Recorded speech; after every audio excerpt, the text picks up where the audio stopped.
Most people will learn GenAI in 2026 and still stay unemployable. Here's how you avoid that. Number 1. Prioritize comprehension over coding. Know what GenAI actually does.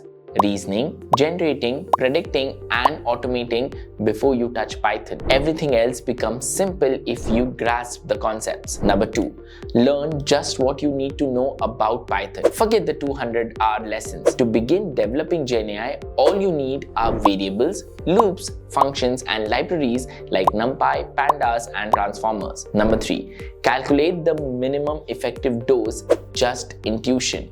No frightening equations. Models use linear algebra to represent data, probability to make guesses, and optimization to learn. Number 4. Pay attention to the real GenAI skills. Discover the 4 skills that employers value: prompt engineering, fine-tuning, RAG pipelines, and automation and AI agents. Number 5. Construct industrial projects rather than toy projects. Create business projects such as retail summarizers, AI dashboards, fraud prediction, and lead generation bots. Number 6. Participate in a community. You will learn 5 times more quickly if you are around real AI developers. And Learnbay's GenAI programs cover exactly what 2026 companies want if you want a guided, job-focused GenAI roadmap.